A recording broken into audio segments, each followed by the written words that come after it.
You're watching Rurouni K95's anime review on Perfect Blue. Hi Ruronis, this is your pal Rurouni K95 here. Today's anime review, we get to cover a 1997 anime movie directed by Satoshi Kon for today's anime review, Perfect Blue.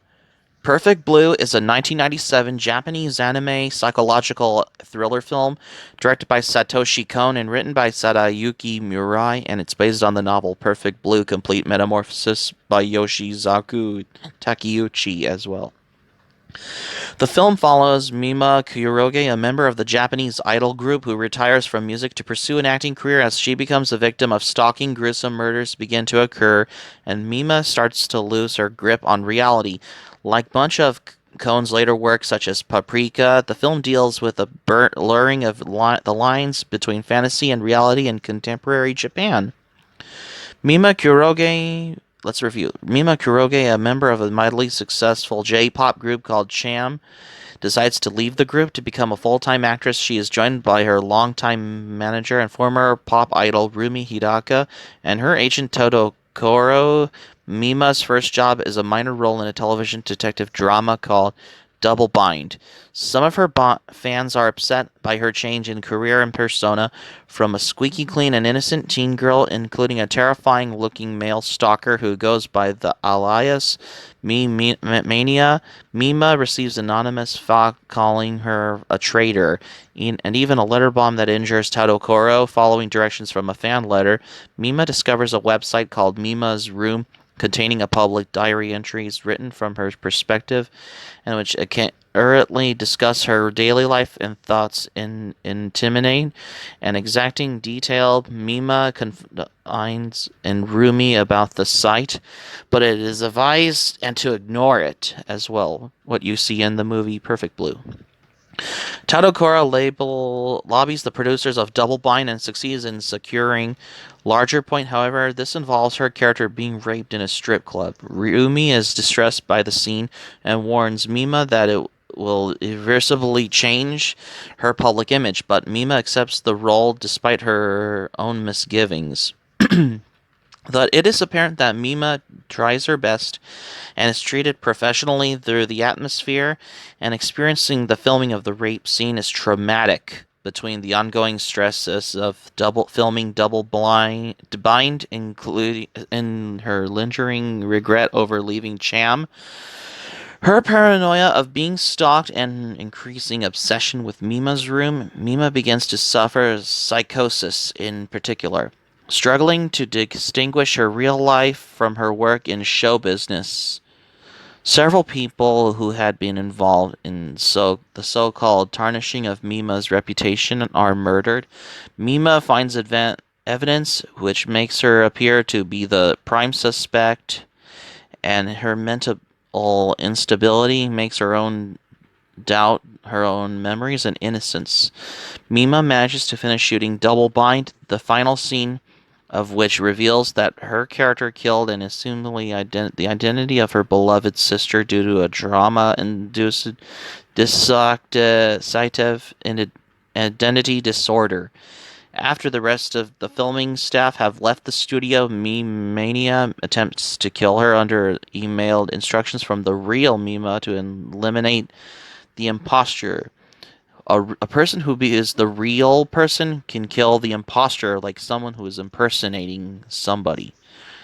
But Mima knocks him unconscious with a hammer in self-defense and flees. Mania is murdered soon afterwards. Tadokoro is also killed. Mima is found backstage by Rumi and taken back to Rumi's home, only to discover that Rumi was the culprit behind Mima's room, the serial murders, and the folly Diog that manipulated and the scapegoated Mimania. Sometime in the past, Rumi developed a second personality who out of curiosity, believed herself to be the real Mima, her pure-hearted and forever young idol persona, using the information from Mima's, confiding in her as the basis for Mima's room. Rumi's Mima personality attempts to murder Mima to preserve her pristine image forever. And following a chaos chase through the city, Mima capitulates Rumi himself in defense and saves her from being killed by an oncoming truck. Much later, has become a well-known actress for the following critical success of her performance in Double Bind. She visits Rumi, who is alive but lives in the psychiatric hospital with her Mima personality dominant due to her fame. Mima is mistaken as a look-alike by two nurses. However, Mima confidently proclaims to herself that she is the real thing. In the Japanese version, this final line delivered in Rumi's voice. However, in the English dub, it is delivered in Mima's voice. And that's how you expect, if you will. And that's my review on Perfect Blue. Originally, the film was supposed to be a live-action direct-to-video series, but after the Kobe earthquake of 1995 damaged the production studio, the budget for the film was reduced to an original video animation. Katsuhiro Otomo, who's known for Akira, who is credited as a super special advisor to help the film sell abroad. As a result, the film was screened in many film festivals around the world. While touring the film world, it received a fair amount of acclaim, jump-starting Satoshi Kon's career as a filmmaker. Kon and Murai did not think that the original novel would make a good film and asked that if they could change the contents. This change was approved so long as they kept a few of the original concepts from the novel. A live-action film adaptation of the novel, Perfect Blue Yume Nara Samete, was later made and released in 2002. This version was directed by Toshiki Sato from the screenplay by Shinji Amako and Masahiro Kobayashi. There is the theme and analysis in Perfect Blue. Susan Napier, who is known for the book Anime from Akira to Howl's Moving Castle, uses her experience to analyze the film, stating that Perfect Blue announces its preoccupation with perception, identity, voyeurism, and performance, especially in the relation to the female, right from its opening sequence. The perception of reality could not be trusted. With the visual setup to not be reality, especially as the psychodrama heights towards the climax. Napier also sees the themes related to pop idols and their performances as impacting as the gaze and the issue of their roles. Mima's madness results from her own subjectivity and attacks on her own identity. The ties to Alfred Hitchcock's work is broken with the murder of her male controllers. Otaku described the film as a critique of the consumer society of contemporary Japan. Which is just how it is what it is. Perfect Blue premiered on August 5th, 1997 at the Fantasia Film Festival in Montreal, Canada, and its general release in Japan on February 28, 1998. The film was also released on UMD by Anchor Bay Entertainment on December 5th, 2005.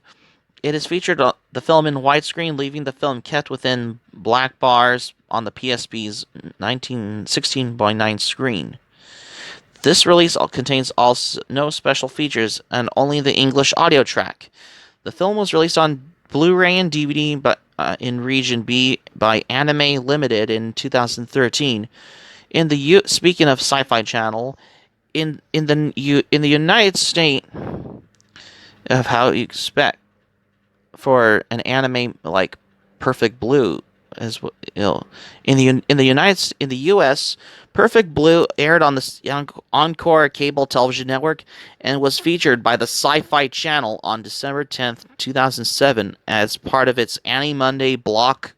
In Australia, Perfect Blue was aired on the SBS television network on April 12th, 2008, and previously sometime in mid-2007 in a similar time slot.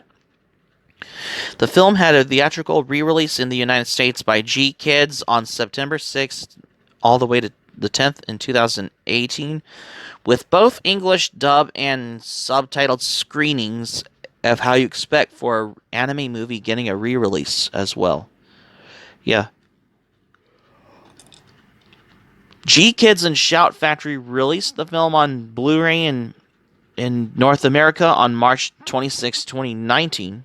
Because besides, when I do an anime review on Perfect Blue is getting a lot better than my movie review on Man on the Moon, which has got to me because the film has well received critically in the festival circuit, winning awards at the 1997 Fantasia Festival in Montreal and Fantasporto Film Festival in Portugal.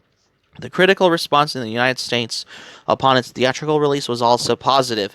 The film holds up 78% approval rating on Rotten Tomatoes based on 40 reviews, with the consensus stating Perfect Blue is over-stylized, but its core mystery is always compelling as the visual theatrics.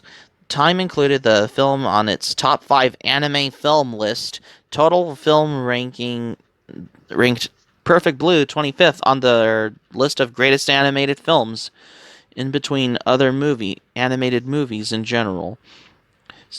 And film named it the scariest animated film ever.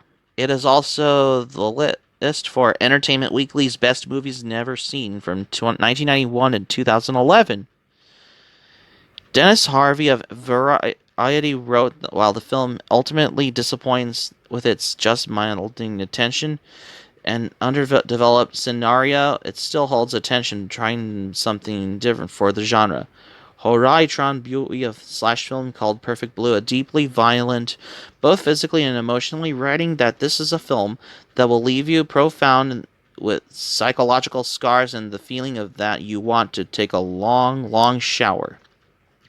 Tim Henderson of Anime News Network described the movie as a dark, sophisticated psychological thriller with its effect of over-obsession funneled through early internet culture and produces a reminder of how much celebrity fandom has involved in only a decade, as how you expect. Seven Seas Entertainment has licensed the English language publication rights for the original Perfect Blue stories. Perfect Blue Complete Metamorphosis and Perfect Blue Awaken from a Dream for release in 2017 and 2018 respectively. Madonna incorporated clips from the film into a remix of her song What It Feels Like for a Girl as a video interlude during her Drowned World Tour in 2001. American filmmaker Darren Aronofsky acknowledged the similarities in his 2010 film Black Swan, but denied that Black Swan was inspired by Perfect Blue. His previous film Requiem for a Dream features a remake scene of a scene from Perfect Blue in it. A reissued blog entry mentioned in Aronofsky's film Requiem for a Dream as being among Kon's list of films as he viewed for 2010. In addition, Kon blogged about his meeting with Aronofsky in 2001. Besides, because when I think of the movie Perfect Blue, because I find this like a psychological thriller, deeply violent and emotional film of how it was directed from legendary director Satoshi Kon, who is known for Paprika, Millennium Actress, and you name them, and Tokyo Godfathers, forgot to mention. Besides, because this is the first time I get to do an anime review, because my review on Perfect Blue got me as a good anime reviewer, which is a lot better than my movie review on Man on the Moon, which it has got to my anime review attention. So that's going to be it for my review on Perfect Blue. Thank you for watching, but before we go, here's my thoughts on this. When I first watched Perfect Blue, I find this movie an astounding masterpiece for an anime movie released in 1997, which is directed by Satoshi Kon, which is my opinion. Hope subscribe for content. My anime plan link in the description down below. You can share this video on your Twitter, Facebook if you have a Twitter, Facebook account, and all social media. Be sure to give this video a thumbs up by clicking on the like button on this video. Feel free to leave in the comments in the comment section below. Be sure to subscribe to my channel, RurouniK95. Feel free to join my channel, especially if you're new to my channel. Hit the notifications bell button. Keep it otaku for this anime review on Perfect Blue, and I got another anime review coming up for tomorrow here. Stay tuned for my next anime review. I got another anime review directed by Mamoru Hosoda for tomorrow's anime review on Wolf Children. Stay tuned for my next anime review on Wolf Children, because you won't want to miss another anime review.